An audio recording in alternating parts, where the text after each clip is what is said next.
जब ब्लूलॉक के चैप्टर 316 के इंग्लिश ट्रांसलेशन आ चुके हैं और सही में इस चैप्टर ने ये प्रूव कर दिया है कि इसागी हीरो नहीं विलेन है। और शायद ब्लूलॉक की मांगा पहली ऐसी मांगा होगी जिसमें कि विलेन जीतेगा।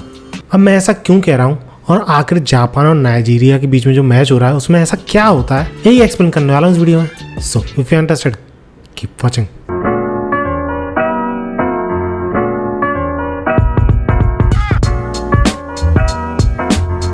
चैप्टर की स्टार्टिंग होती है वहीं से जहाँ पर कि पिछला चैप्टर एंड हुआ था, यानी रियो और बशीरा के कॉम्बो से, जिसको कि रोकने का तोड़ किसी के भी पास नहीं था।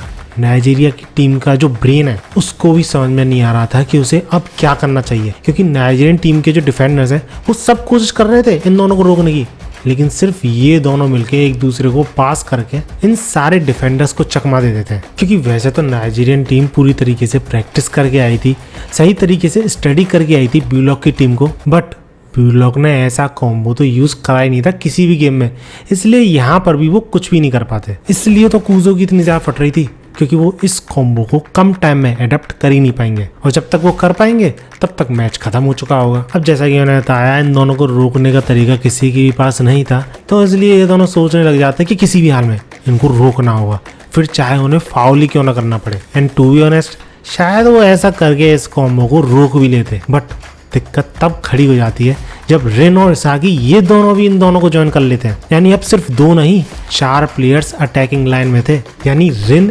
इसागी, बशीरा और रियो। और क्योंकि इसागी और रिन दोनों ही बोलते हैं कि मुझे पास करो, हमको यूज करके देखो, तो इसलिए कूजो और भी ज्यादा अंधेरे में, क्योंकि वैसे ही उनको काफी ज्यादा स्ट्रगल करना पड़ रहा था बशीरा और रियो को रोकने के लिए। लेकिन अब एज स्ट्राइकर्स भी इन लोगों को ज्वाइन कर चुके हैं, जिस वजह से इनके पास ऑप्शंस काफी सारे हैं। और इसी वजह से ब्लूलॉक की टीम अब क्या करेगी ये प्रिडिक्ट करना नेक्स्ट टू इम्पॉसिबल है। और सही बताऊं, मुझे ऐसा ही लग रहा था कि रियो और बशीरा रिन और इसागी में से ही किसी को पास करेंगे और गोल हो जाएगा आसानी से। बट यहाँ पर भी एक बहुत बड़ा ट्विस्ट आता है। कुछ ऐसा होता है जो कि नाइजीरियन टीम तो छोड़ो, पूरी नाइजीरियन टीम के ब्रेन यानी कूजो ने भी नहीं सोचा होता है, क्योंकि रियो, इसागी और रिन इन दोनों को छोड़ के तीसरे बंदे को पास करता है। और यहाँ पे मैं बशीरा की बात नहीं कर रहा हूँ, मैं बात कर रहा हूँ शिगरी की, जो कि बिल्कुल कोने में प्रेजेंट था, किसी की भी नजर उस पर नहीं थी, और इसी चीज का फायदा रियो उठाता है और उसे पास कर देता है। और कुछ टाइम के लिए तो लगता है नाइजीरियन टीम को और मुझे भी कि शिगरी ने ही गोल किया है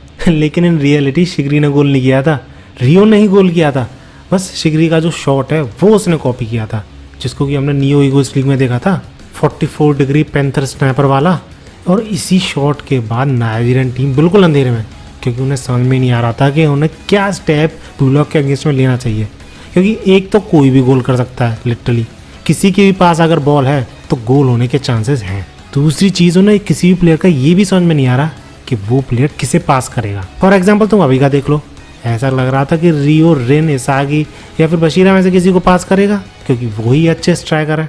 और उसके बाद हम सबको लगा कि वो शिगरी को पास कर दिया है, लेकिन इन रियलिटी उसने खुद ने गोल किया था। और क्योंकि जापान इस पॉइंट ऑफ टाइम पे 2-0 से आगे चल रहा था, इसलिए कमेंटेटर पागल हुए जा रहे थे, और वहीं दूसरी तरफ नाइजीरियन प्लेयर्स होपलेस महसूस कर रहे थे। उन्हें समझ में नहीं आ रहा था कि उन्हें क्या करना चाहिए, क्योंकि पहला गोल होने के बाद तो एक बार को मोरल को ऊपर रखा जा सकता है टीम के, लेकिन जब कोई टीम 2-0 से पीछे चल रही हो तो पूरी टीम का मोरल अपने आप ही डाउन हो जाता है। फिर चाहे तुम कितनी भी मोटिवेटिंग बातें कर लो, कितने भी अच्छे अच्छे प्लान सुना लो, और यही चीज एटलीस्ट इन तीनों प्लेयर्स के साथ तो हो ही रही थी। लेकिन तभी वहां पर आता है उनाजी, उन सबको सिर्फ एक चीज बोलता है, इट्स फाइन, क्योंकि हमने इससे भी बड़े बड़े हाइडल्स पार किए हैं यहाँ तक पहुंचने के लिए। और क्योंकि हम सब लोग सॉकर से कनेक्टेड हैं, इसलिए हम वर्ल्ड की स्ट्रॉन्गेस्ट फैमिली भी हैं।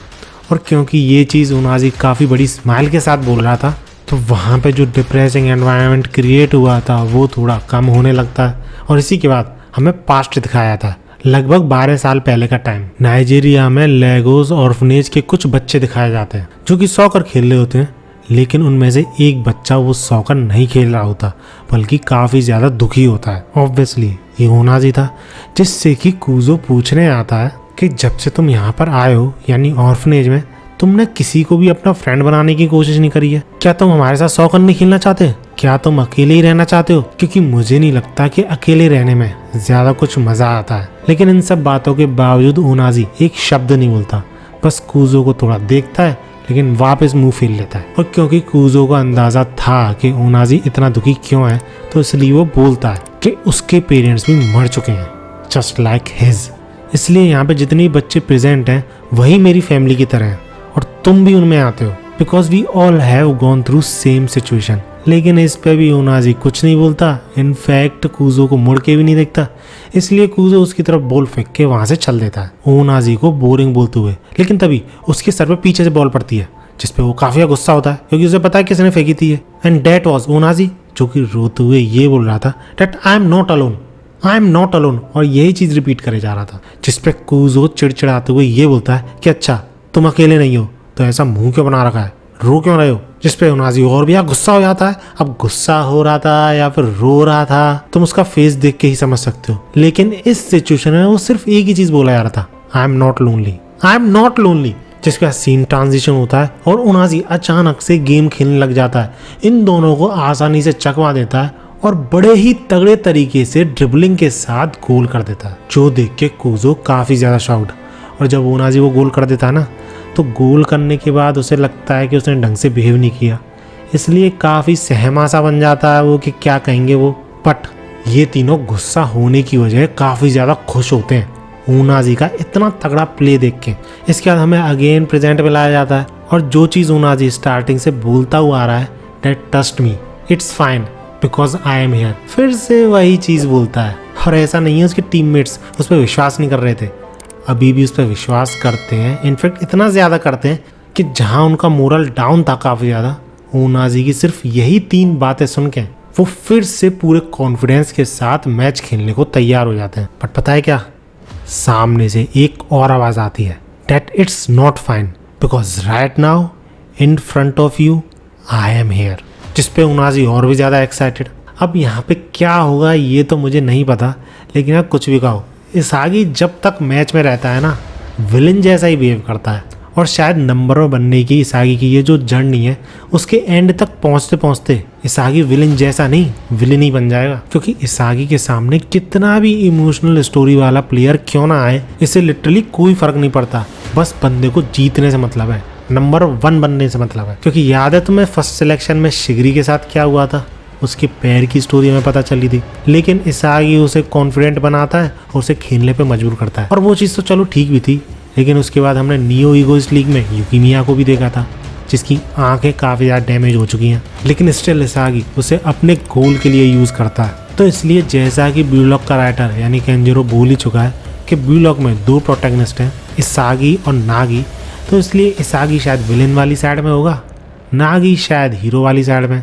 एटलीस्ट पहले तो नागी हीरो वाली साइड में ही था, लेकिन अब उसकी अवेकनिंग के बाद ब्लू लॉक को डिस्ट्रॉय करने के इरादे के साथ वो हीरो वाली साइड में रहेगा कि नहीं ये नहीं कहा जा सकता। And to be honest Blue Lock में शायद हीरो सर्वाइव ही नहीं कर सकते।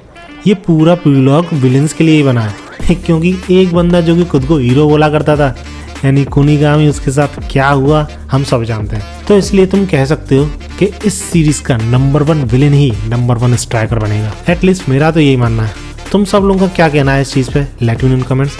और तुम्हें ये चैप्टर कैसा लगा ये भी मुझे कमेंट जरूर बताना। वीडियो अच्छी लगी तो लाइक जरूर करना, ऐसी वीडियोस के लिए मेरे चैनल को सब्सक्राइब जरूर कर लेना। मिलते हैं अगली वीडियो में और आगो।